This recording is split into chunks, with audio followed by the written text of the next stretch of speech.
আগামী 6 জুলাই সাইফ পাওয়ারটেকের সাথে চুক্তির মেয়াদ শেষ হবার পর চট্টগ্রাম বন্দরের কন্টেইনার টার্মিনাল পরিচালনার দায়িত্ব দেওয়ার সিদ্ধান্ত হবে বুধবার।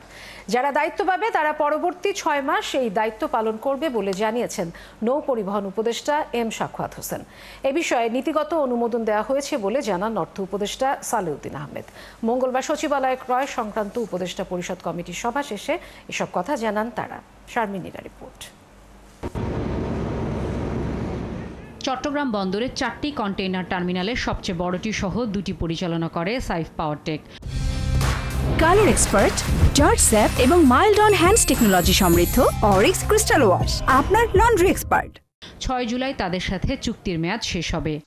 ক্রয় সংক্রান্ত উপদেষ্টা পরিষদের বৈঠক শেষে নৌ পরিবহন উপদেষ্টার কাছে সাংবাদিকদের প্রশ্ন ছিল এরপর পরিচালনার দায়িত্ব কারা পাচ্ছেন। জবাবে বুধবার সিদ্ধান্ত হবে বলে জানান উপদেষ্টা। সিদ্ধান্ত এখন যেটা আছে এটা বন্দর ডিসাইড করে কারা করবে। ডিপিএম 6 মাসের জন্য কালকে এটা নিয়ে কালকে আলোচনা হবে। জাতীয় রাজস্ব বোর্ডের কর্মকর্তা কর্মচারীদের আন্দোলনের ফলে চট্টগ্রাম বন্দর 3 দিন বন্ধ থাকলেও তেমন আর্থিক ক্ষতি হয়নি বলে জানান নৌ পরিবহন উপদেষ্টা। প্রয়োজনে এ বিষয়ে এনবিআর এর কর্মকর্তাদের সাথে আলোচনায় বসবে উপদেষ্টা কমিটি।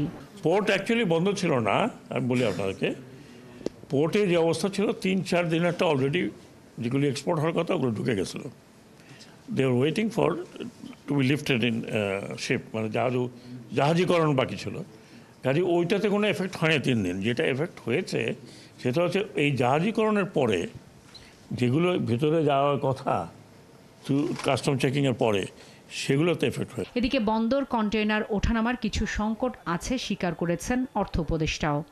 চট্টগ্রাম বন্দরে কন্টেইনার হ্যান্ডলিং করার জন্য আমাদের ইস্যু আছে, সেটা আমরা করি, কারণ কন্টেইনার হ্যান্ডলিংয়ের ব্যাপারে একটু ইস্যু হচ্ছে। এর আগে বৈঠকে প্রায় 500 কোটি টাকা ব্যয় সার ও G2G ভিত্তিতে আরব আমিরাত থেকে 2025 সালে 5 কার্গো এবং 2026 সালে 12 কার্গো তরলীকৃত প্রাকৃতিক গ্যাস LNG কেনার প্রস্তাব অনুমোদনের সুপারিশ করা হয়। শারমিন মীরা, 71, ঢাকা।